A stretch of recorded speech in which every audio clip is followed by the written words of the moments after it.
C'est sûr qu'on ne voulait pas aborder le drum de façon traditionnelle en jouant des beats de drum puis tout ça.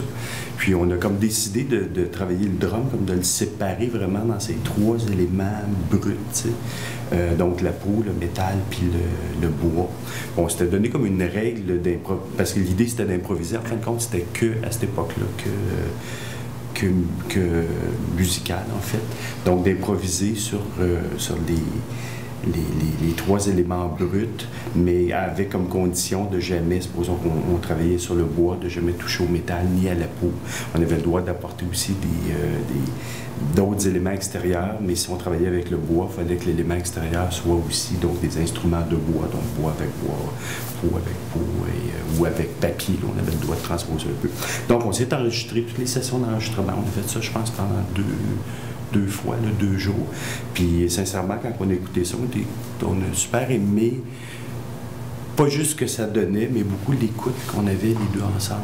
Ce qui nous intéressait vraiment, peut-être rajouter seulement que moi je travaille souvent avec l'objet, puis la matière, puis les textures, puis c'est vraiment ça, je pense, qui nous a rejoints. Puis ce qui est intéressant aussi, c'est qu'on l'a fait quand on était plus en expérimentation, juste en session d'improvisation, c'était d'amener chacun notre lutherie, si on veut. Puis c'est cette rencontre-là aussi de la lutherie assez low-fi, en ce qui me concerne, plus analogue, avec les bruits de fond des fois, puis tout ça. Et puis Herman avec quand même ses dispositifs d'ordinateur qui faisait déclencher certains sons à l'intérieur, pas toujours juste manipulation directe, mais aussi cet aspect-là que moi j'ai pas dans ma lutherie.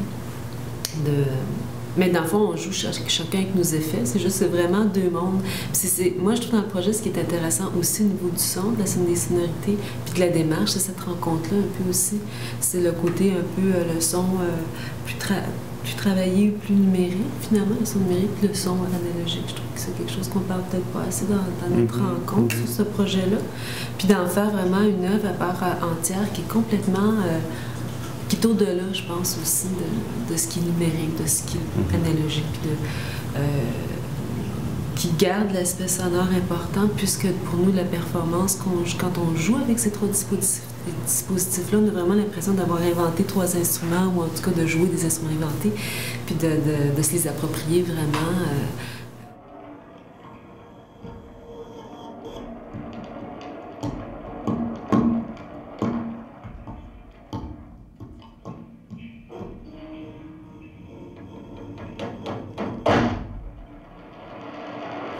Le fait des relier au territoire, comme dans Wood, que c'est vraiment les vagues du fleuve Saint-Laurent qui fait bouger Wood.